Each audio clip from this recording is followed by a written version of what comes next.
Listen up, get ready, I'm not gonna take no more. There's a revolution, a revelation going on in my soul. Buckle up, get ready, we're not gonna sit back. Citizens of the world, this is live from the Heartland for the week of the 17th of October in the year 2025. And one of my heroes for a long, long time has been the abolitionist John Brown. He was born in Torrance, Connecticut. I'm a Connecticut guy myself. As a kid, I remember kind of marching up and down the back roads of my hometown, singing John Brown's body lies a moldering in the grave, but his soul goes marching on. Over the years, John Brown keeps popping up. He's a significant figure in American history, and our sometimes occasional reporter from Detroit, the one and only Paul Draus, who's been in and around this show for its lifetime. He wrote a piece for the Heartland Journal years ago called With a Bible and a Gun, and it's about John Brown.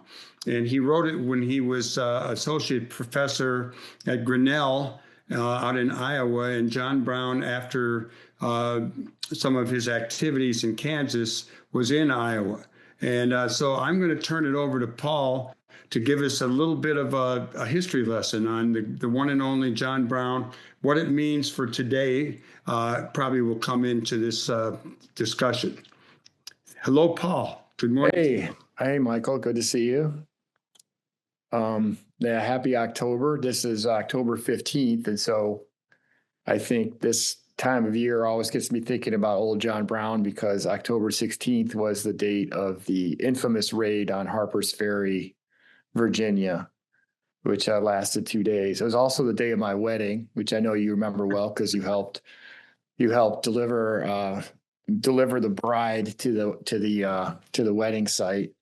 And so we chose that date, in part for that reason, I think, because I was really immersing myself in this sort of history of John Brown at the time. And I think he's somebody that comes up as a figure out of American history, because not only of all the different versions of John Brown that kind of exist in the popular imagination, but also because, in our own context, we find new meanings, new connections to, sort of what John Brown meant and what he means for us today. So I'm always happy to talk about John Brown. I wouldn't consider myself like a deep expert, and there's a lot of great things been written about John Brown, some novelizations of the life of John Brown. I think one of the best ones in recent years is Russell Banks.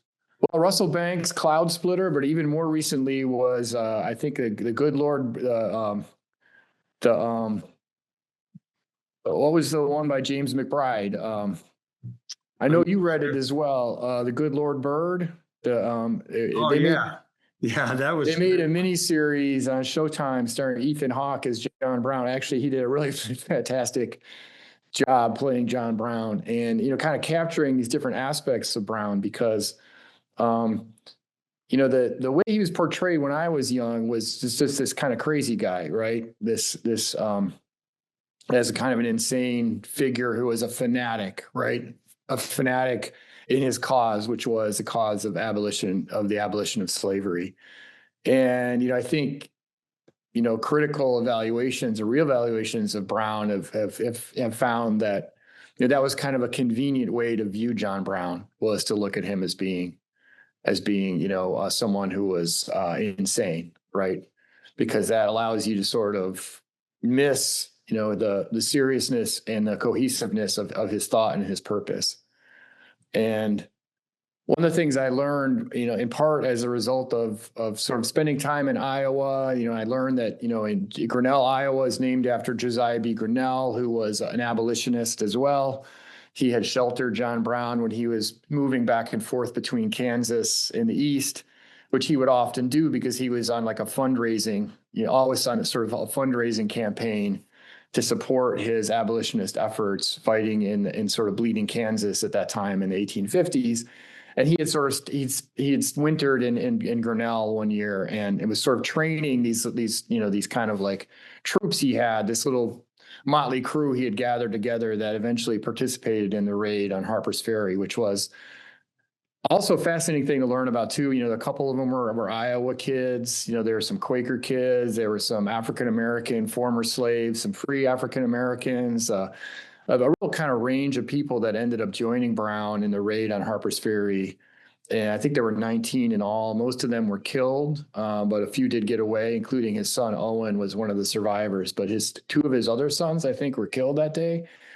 And as I learned more about, getting beyond just sort of this sort of mythical aspect of Brown and thinking about what it really took, what the real commitment that these people had, and what they were working in the face of at that point. It really made me, it gave me an appreciation for that history. I used to talk to my colleague at Grinnell College, who was George Barlow, African-American, professor of American studies there. And I said, what I can't get over is, a lot of people have ideals, and in terms of justice and fighting against injustice, but not everybody, has the level of commitment that Brown had, we're riding in the morning, boys, it's like, he was a serious dude. I mean, I've gotten to, I've seen the great mural of him by John Stewart Curry in the Kansas State House. In Topeka, Kansas. Yeah. And I was up in New York State near Saratoga Springs, where he had a farm up there for a while. Timbuktu, he called it, because it was like, and there's still a community there of, a Black community, in part that were drawn there because of, the sort of the free, almost utopian society he was trying to create. Now, it was rough living there. Well, he got arrested or captured by a couple of generals, including Robert E. Lee, who later became a traitor. John Brown was arrested as a traitor to the United States, and Lee busts him. They then hang him, and Lee goes on to lead the Confederacy over the issue of race, basically. Let me ask you, and we don't have that much time, so I'd like you to give us a little bit of how you think people might think of John Brown in relationship to what's going on today in our country. And going back to the raid in Harper's Ferry, one of the things one of my initial exposures to Brown, beyond the sort of these popular culture images, was the writing of like Henry David Thoreau, who wrote A Plea for Captain John Brown, which was one of Thoreau's most radical pieces of writing, which was originally a talk that he gave. And what it was that what I realized about Brown was that the most radical thing he did, the most impact he had, was not in the actual raid on Harper's Ferry and the sort of the violence. And that gets us to today, this idea that, the role of violence in our politics. But was the words that he spoke afterwards, because he was arrested. And of course, he was held in Virginia, where he was eventually hanged. But he had access to reporters throughout this entire period.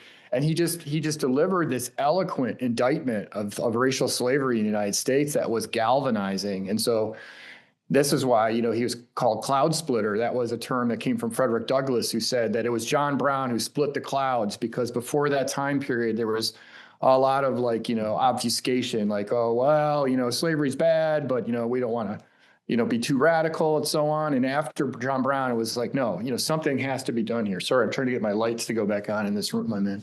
But in terms of thinking about it, today, now you have this campaign by the Trump administration to root out, these radical networks of people supporting left-wing violence, which is this, really a total kind of fraud, because the murder of Charlie Kirk, a horrific murder of Charlie Kirk, appears to have been committed by, an alienated young white man with a gun. This is so often the case. And they immediately tagged him as a member of some sort of vast conspiracy. John Brown actually was part of a vast conspiracy. He did have a network of supporters who were funding a lot of his efforts, wealthy abolitionists and so on. A lot of them had to go on the run after Harper's Ferry, because there was a lot of repression that immediately came after people that were seen as supporters of John Brown. But so I think, when we have these debates about political violence, I think that the sort of ghost of John Brown kind of resurfaces in terms of, the the values that are at stake. And you know, Brown saw himself as someone in the lineage of George Washington.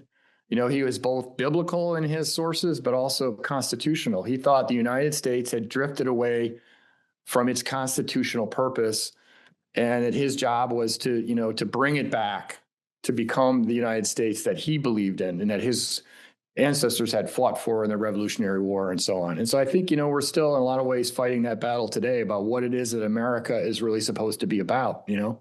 And I think with ICE today, we see the descendants of the fugitive slave law and the slave catchers, you know, I mean, what we're seeing now where you've got ICE agents in masks snatching people off of streets.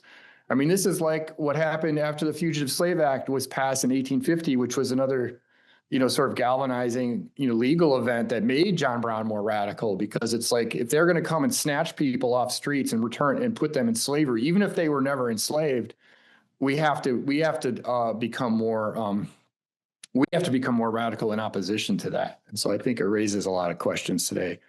So it makes me think of this movie. I was asking you, I think, if you had seen the One Battle After Another film that just came out, which deals with sort of Black revolutionaries. It's fictionalized, Black and white revolutionaries in America, in a contemporary version of America, but it kind of really raises this question about the meanings of political violence. But I think it really kind of effectively takes you inside what it might feel like to be in such a movement and actually to be engaged in this, you know, really deadly fight with fascist forces, actually. So it made me think about that too in watching that film.